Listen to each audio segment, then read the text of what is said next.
palm trees. Well, believe it or not, those palm trees are standing in tubs on top of the public lavatories in front of the town hall of Batley. We're right in the market square. And we've decided to come to Batley, not because there's anything specially bad or specially hard or even hard hit about Batley itself. It's right in the very heart of the wool textile area of the industrial West Riding. That's one reason. But also, it's one of these areas that have special problems of their own, and is typical of a lot of the north of England. It isn't even a special development area like Merseyside and the northeast, which the government has singled out for special development grants. It's a place that really has to look after itself. It's described officially as a grey area, and peculiarly appropriate the word is too. Well now, Batley is really rather a marvellous town. And what is it really like? It's like much of the industrial north, littered with untidy industry, in a hill and valley setting that must once have been beautiful, like much of the north. If you drive through Batley on the main Bradford-Dewsbury road, you might think it just straggled on without much form. You'd be right.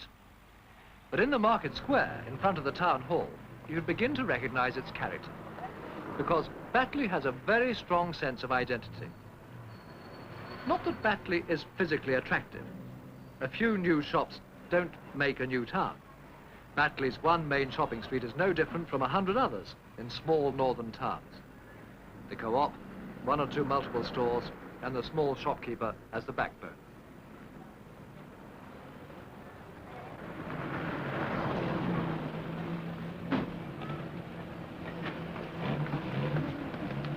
Its houses, new, old, good, bad, indifferent, they sprawl on the hillsides. They have very little sense of form. Behind the shops, derelict open spaces are crying out to be developed in some useful way. But of course, a town isn't just the sum total of all the buildings in it. What gives Batley its personality is its people. And it's with the waste of people, the loss of their potential contribution to the country, that I want to deal in this program.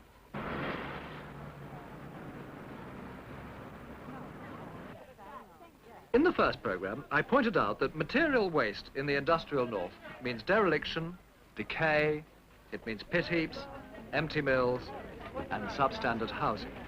But equally important is this other kind of waste, the waste of people. To those who throng Batley Market on a Friday, unemployment between the wars is now just history. To those who experienced it, bitter history. The years since the Second World War have been comparatively good. But Batley people, like the rest of the north, suffer higher unemployment and earn a little less than if they lived in the South or the Midlands. But of course, there are other forms of waste. Education. Once more, the north is underprivileged. Generally, the buildings are older and the teachers are fewer than elsewhere. The children, of course, are no less intelligent or less able than anywhere else. In fact, in the West Riding, a higher proportion of children with an IQ of more than 130 are admitted to grammar schools than in the rest of the country. But a much smaller proportion get to the university. They grow up in a society where the pressure is to leave school at the earliest possible age, 15, and earn a wage. More than 60% do so. But what happens after school? A youth employment officer.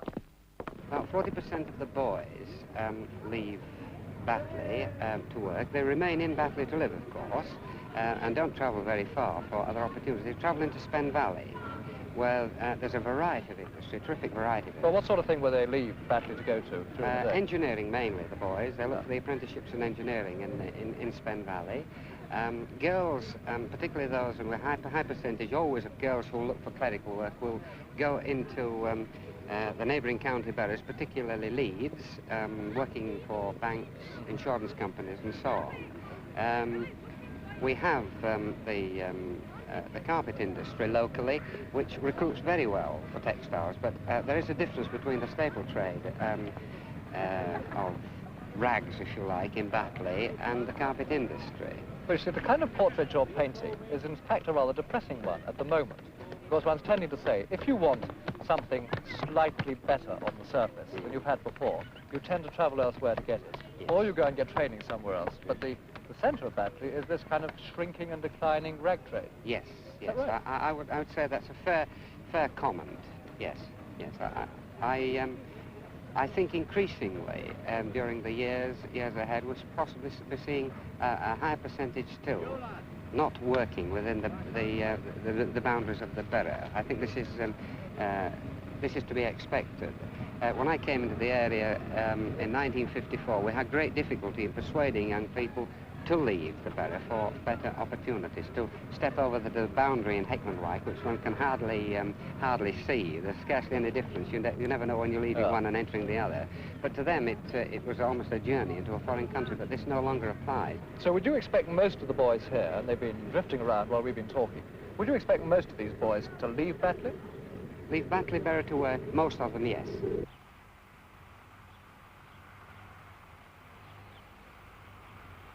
Those who stay may end up in rags, literally, because Batley is the historic centre of rags, shoddy and mungo, all lowly but very important branches of the declining textile industry. With a characteristic northern flair, Batley turns the fibres from old clothes and pieces of material into new, cheap cloth that finds its way into many suits and blankets.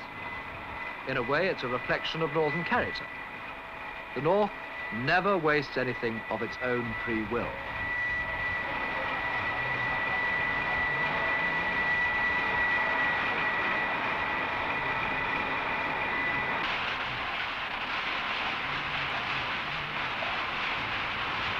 Thus, Batley loses working population over the years, its main industry slowly dwindling. There are usually 2 to 3% out of work. Batley is not as hard hit as the northeast, for example. But Batley is saved by its geographical position, its nearness to Leeds, to Bradford, and to Wakefield.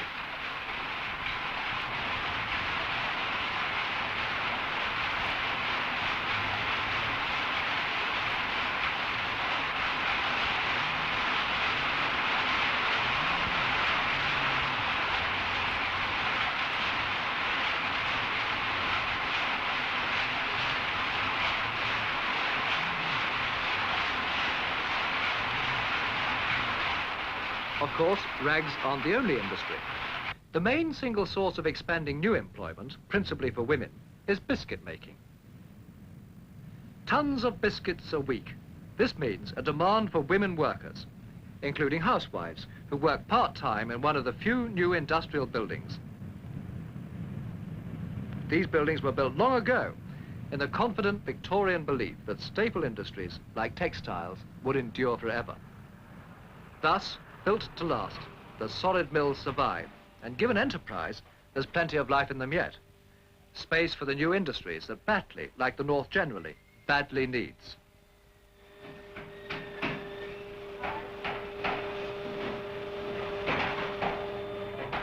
They get on with their work, disregarding other forms of waste that affect the area. Health, for example. If people in the north of England are off work through ill health, there are fewer doctors in relation to the population than in other parts of the country. The North has a disproportionately high number of the country's largest medical practices, those with more than 3,000 patients each. With dentists, the position is even worse. 6,000 patients per dentist. If you've got toothache, go south, young man. So perhaps, not surprisingly, Batley Town Council's coat of arms concerns itself principally with work. Let industry flourish. Well, lots of people think that's just what it is not doing, that in fact it's in decline. But it's not in decline, it's really in the midst of change. Well, that coat of arms is in the council chamber of the town of Batley, the place from which the fortunes of more than 40,000 people are in part governed, but only in part, because there's lots of things that a town council has no control over whatsoever. Ladies and gentlemen, His Worship the King.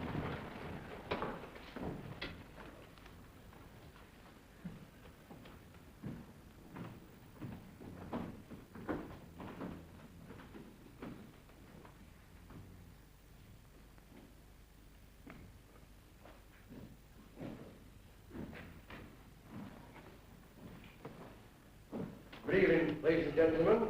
Good evening.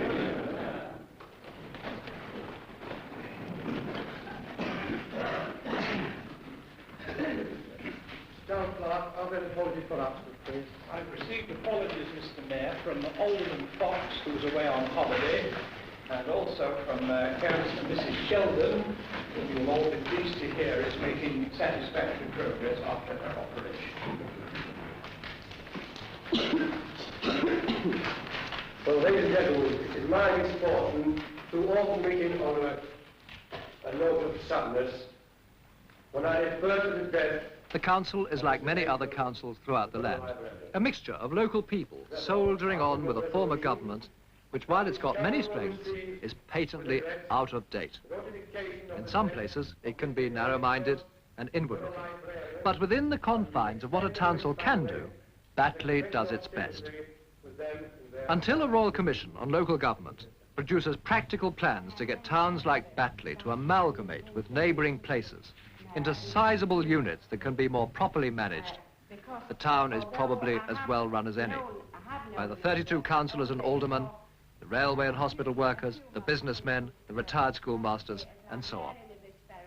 The council runs its business, like any other business does, on the income it can gather. From houses like these at Upper Batley, and from industrial premises too, the council draws in something like £500,000 a year.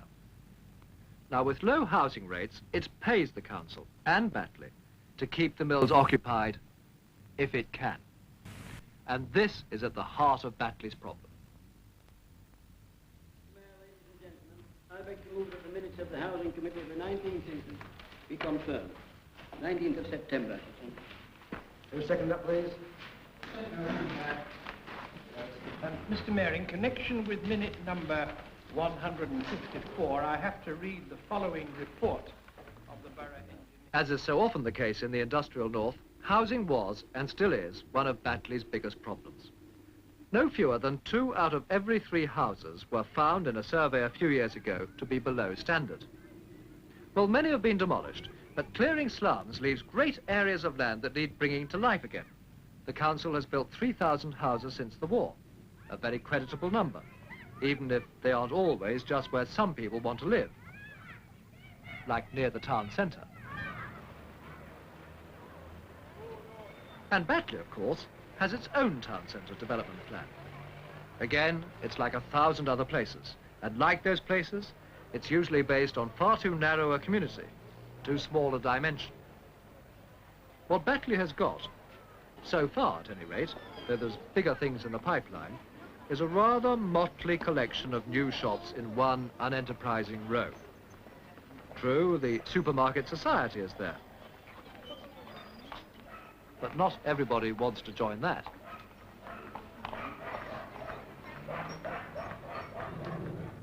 Those in favour of the minutes?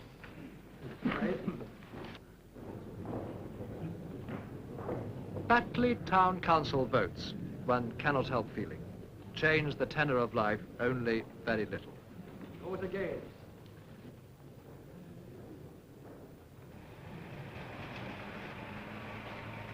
Even the straightforward jobs are expensive to a small town. A street cleaning machine, for example, costs over £500 a year in depreciation, and it can wear out £10 worth of brushes in a week. I trust this report, in accordance with the requirements of Standing Order number 7 with respect to contracts, will enable the council to support the resolution of the Housing Committee. Any questions? While local councillors discuss the details of local development, Batley's plight forces you to ask a whole series of questions about the north. Is it really impossible to bring towns like this fully alive again? Or should they be left to go on, simply in decline? Now, I've already said that officially, Batley is a grey area. But is that good enough for Batley and for other northern towns?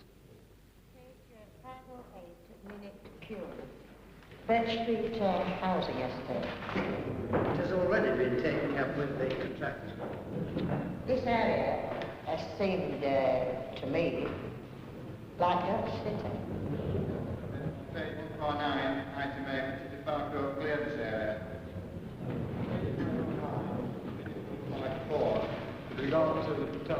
Island. When you come to Batley in its heyday, say round about 1900, or really any time up to the First World War, you would have found it looking absolutely splendid, not like it is at the moment. You might actually have arrived by train, and you'd have got to the station, which looks pretty small now, and it's surrounded by weeds and grass and tat, generally speaking, and there are things growing up in between the cobblestones. But in those days, it was really very smart. And not only was it smart, but right beside it, you might have stayed in the Station Hotel, which was one of the grander hotels in the north of England. And if you'd walked a few yards further down the road, which is this curving road, at that time entirely cobbled from side to side, you'd have found it lined with some of the most magnificent buildings in this district. Private hotels, hotels of different kinds, offices and warehouses, and all having this wonderful feeling on a great steep curving hill, the sort of thing that architects from the Regency onwards were trying to create in towns, prestige towns, posh, suburban areas. If you look at them now, at the windows, or at any other part of them, and you realize that the heyday of this part of the town is really past. It has now begun steadily and remorselessly to decline.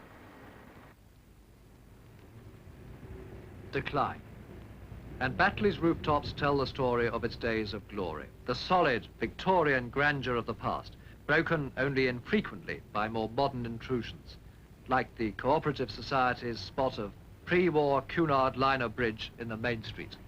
But there's a new roof, and with it, a new success story.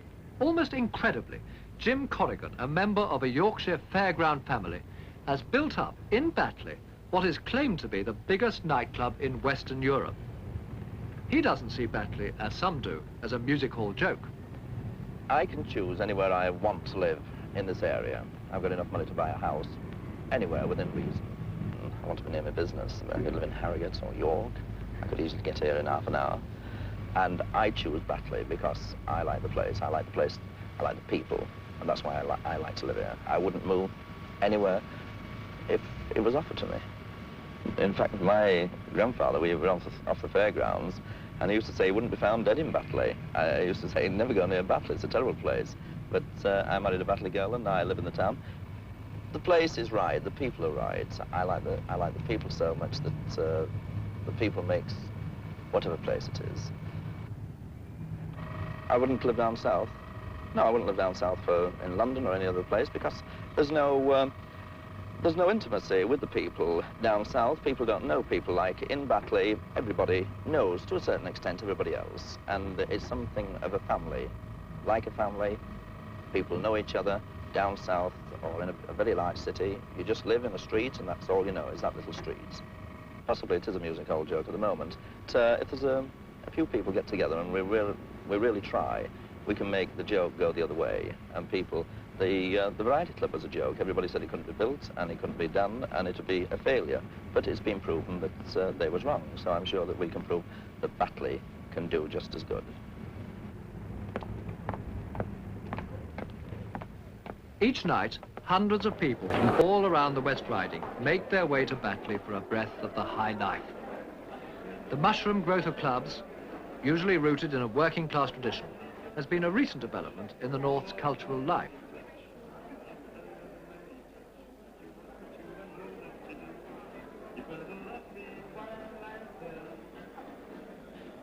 I have been known to disappear, so don't let this miracle melt away.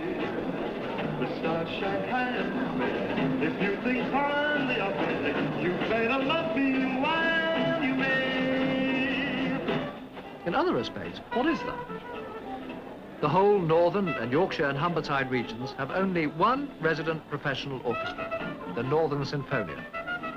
Whatever happened to the Yorkshire Symphony Orchestra? You better love me while I'm there. I have been known to disappear, so don't let... Westward, there's the Halle and the Liverpool Phil. And of course, we received missionary visits from London, opera and ballet companies to add to the North's declining traditions of choral singing and banding. Perhaps one reason why clubland booms in Batley is that there's very little else to do. Batley's club is as exotic a growth as the palm trees over the public lavatories. It's founded on initiative.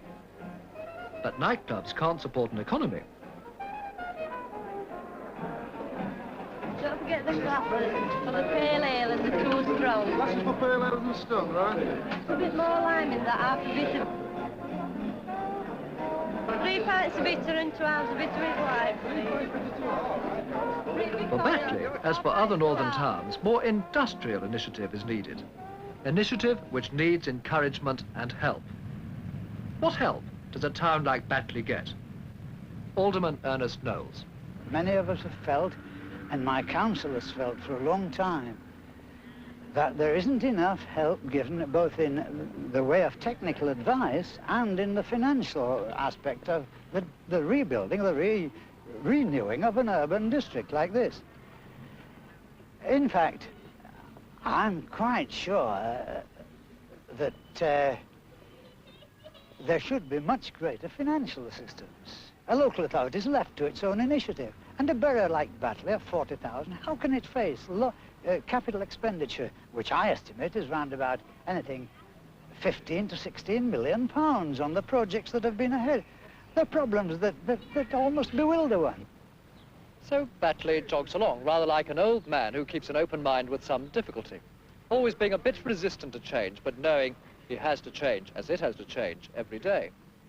And we looked at Batley because Batley raises all sorts of problems which are typical of the north of England.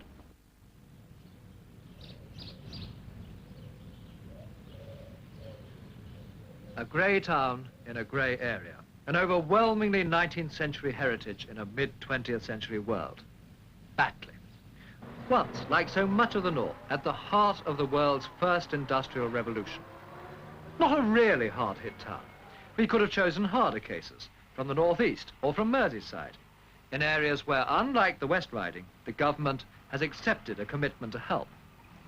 But what of the future of Batley and all the other northern towns like it? Isn't something more needed other than spirited individual responses, which have not so far restored Batley or the industrial north? So much has been let run down for so long that to revivify it requires action to affect the totality of northern industrial life. Not just new factories, not just new firms in old mills, but a whole new environment and a whole new set of attitudes. But what can be done about the Batleys of the north? Can they continue to go it, if not entirely alone, at least with help which, as has been said, is inadequate? Should towns like Batley be helped at all? Or should they be quietly abandoned, a national effort directed to the development of new and faster growing points in the economy? It is with questions like these that I shall be dealing in our final programme.